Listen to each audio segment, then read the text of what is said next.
Hello friends, welcome to Dakshai English literature zone. दोस्तों, आज हम बात करेंगे मेटाफिज़िकल पोइट्री के बारे में। और अगर हम बात करते हैं मेटाफिज़िकल पोइट्री के बारे में तो सबसे पहला नाम जो निकल कर आता है वो जॉन डन का आता है।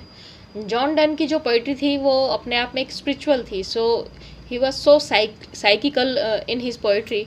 उनकी रिलीजियस पोइट्री थी वो is collectively known as the divine poems. उन्होंने जो भी पोएम्स लिखे हैं, वर्क्स लिखे हैं, उन्हें डिवाइन पोएम्स के रूप में कहा जाता है। Even T.S.. इलियट ने तो उनको मेटाफिज़िकल पोइट्री में मोनार्क ऑफ विट का टाइटल भी दिया था। So let's start for this. तो फ्रेंड्स, अगर हम बात करते हैं जॉन डन की तो मैं आपको ये बताना चाहूँगी, John Donne was born into a prosperous Roman Catholic family. He was born in Roman Catholic family in 1572. So John Donne जो थे बहुत ही ज़्यादा एजुकेटेड थे जी सूट से, और उन्होंने ऑक्सफोर्ड से भी अपनी एजुकेशन ली एंड बाद में स्टडीड एट कैम्ब्रिज से उन्होंने अपनी स्टडी पूरी की, बट नॉट स्कॉलर के लिए नहीं।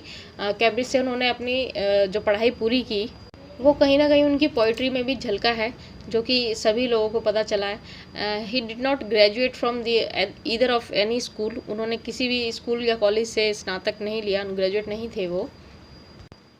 उस टाइम पे दोस्तों रोमन कैथलिक फैमिलीज़ में जन्म लेना, रोमन कैथलिक होना एक क्राइम माना जाता था कि एक क्राइम है। और जो ये मेटाफिज़िकल पोइट्री आई है, इसका जो एरा था वो just Elizabethan age about to over थी। मतलब एलिजाबेथन की जो एज थी वो ख़त्म होने वाली थी एंड जैकोबियन एज जो है वो शुरू हो रही थी। तो ये जॉन डन ने इन दोनों ही एरा को देखा है, एक का एंड देखा है तो एक की शुरुआत इन्होंने देखी है, और इसीलिए इन्हें लेटर रेनेसेंस भी बोला जाता है।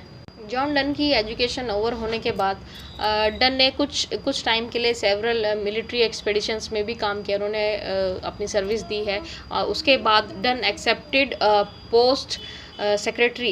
इन्होंने एक सेक्रेटरी की पोस्ट की थी सर थॉमस एगरटन के important member of the court में इन 1601 and he became a member of parliament. वो एमपी भी बने, मेंबर ऑफ पार्लियामेंट बने 1601 में। लेकिन उनका जो पॉलिटिकल करियर था वो बहुत ही जल्दी डेमोलिश हो गया, क्योंकि उन्होंने वहाँ पर सीक्रेटली मैरिड की। सर थॉमस एगरटन की नीस थी 17 ईयर ओल्ड, उनसे उन्होंने चुपचाप शादी कर ली थी, और इससे उनकी जो पोस्ट थी पार्लियामेंट में भी वो चली गई थी। और उनका जो करियर था जो बहुत सक्सेसफुल होने जा रहा था, वो करियर भी उनका लॉ में ख़त्म हो गया था। तो उस पोस्ट से भी उनको जो है बर्खास्त कर दिया गया था, और उन्होंने फिर वापस ही अपनी पोइट्री लिखना शुरू किया, which he had begun in the 1590s। John Donne ने अपनी लाइफ में इतना कुछ देखा, इतना कुछ सहन किया, और यही सब उनकी वजह थी कि वो एक मेटाफिज़िकल पोइट के रूप में निकल के आए। दोस्तों, मेटाफिज़िकल को अगर हम डिफ़ाइन करें तो क्या होगा? Metaphysical, Meta means beyond and physical is beyond the physical world. So just be spiritual. उन्होंने फिज़िकल वर्ल्ड से परे होकर अपनी सारी पोइट्स और सोनेट्स को लिखा, क्योंकि उस टाइम पे रोमन कैथलिक्स को बहुत बुरा माना जाता था। तो उन्होंने धर्म के ही विरोधी विवादों पर भी लिखना शुरू किया। उन्होंने बहुत सारा कुछ लिखा है। एंग्लिकनिज्म लिखा उन्होंने, और उनकी जो विट्स थी वो एक विट्स बनते जा रहे थे अपनी पोइट्री के द्वारा, और इतने हाईली एजुकेटेड थे कि उनका अनुसरण और पोइट्स ने भी किया, जैसे कि एडवर्ड बेनेलॉस ने, Andrew Marvell, George Herbert, John Cleveland, Richard Leigh और अब्राहम कौली। सो ये सब जो पोइट्स थे ये लोग भी हाईली एजुकेटेड थे, लेकिन इन्होंने कहीं ना कहीं ये जॉन डन से बहुत ज़्यादा इंस्पायर्ड थे, और उन्हीं को देखते हुए उन्होंने इनकी कुछ पोइट्री जो सिस्टम्स था वो अपनी पोइट्री में लेके आए। और कहा जाए तो सैमुअल जॉनसन एक पोइट थे जिन्होंने नोटिस किया इन सभी पोइट्स को। एक्चुअली ये पता ही नहीं था कि ये लोग मेटाफिज़िकल पोइट्स हैं।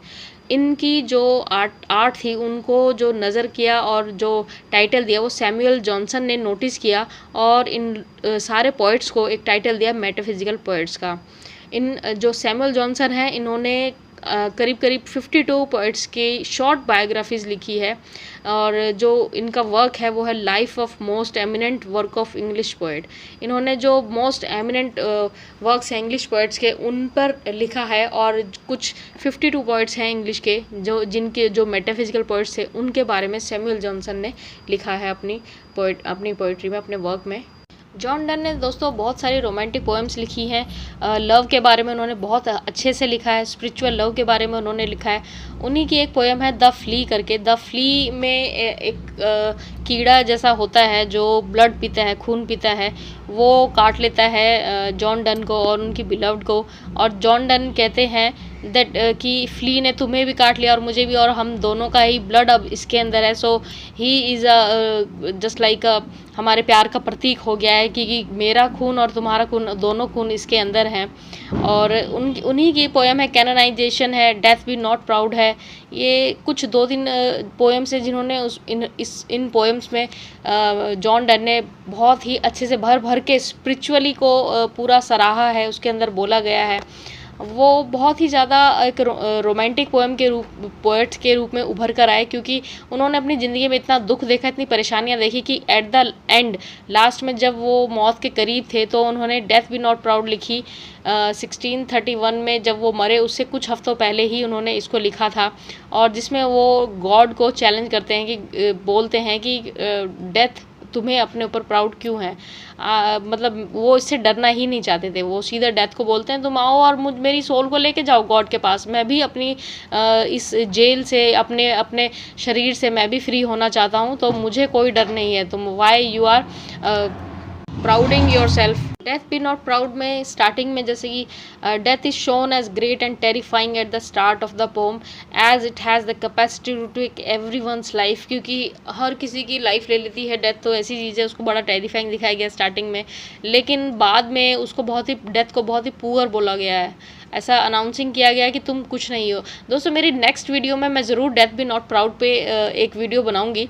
आप इस वीडियो को भी पूरा कंप्लीट देखें ताकि आपको पूरा अच्छे से जॉन डन के बारे में समझ में आए। वो एक मेटाफिजिकल पोइट थे, एक मोनार्क ऑफ द विट थे। टी.एस. इलियट ने जैसा कि उनको टाइटल दिया था, सैमुअल जॉनसन ने उनको बहुत ही खास टाइटल दिया जो कि बहुत ज़्यादा फेमस है मेटाफिजिकल पोइट के रूप में। सो ऐसी बहुत सारी बातें हैं इनके बारे में। तो ये थी जॉन डन के बारे में कुछ बहुत ही कुछ खास बातें हैं उनके बारे में, जैसे कि मैंने आपको मैं अपनी वीडियो में भी दिखा पा रही होंगी।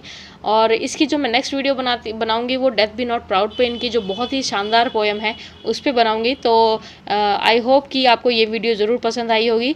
आप इसको शेयर करें, लाइक करें, और दोस्तों मेरी डिस्क्रिप्शन बॉक्स में ज़रूर आप एक बार देख लिया कीजिए, क्योंकि मैं उसमें हमेशा एक शॉर्ट नोट डालती हूँ जो कि आपको एग्ज़ाम में बहुत ही ज़्यादा हेल्प करेंगे। उसमें से कुछ शॉर्ट नोट्स भी बन सकते हैं, कुछ MCQ क्वेश्चंस भी बन सकते हैं, तो आप प्लीज़ उनको ज़रूर देखें और इसको ज़रूर लाइक करें, शेयर करें, कमेंट भी करें।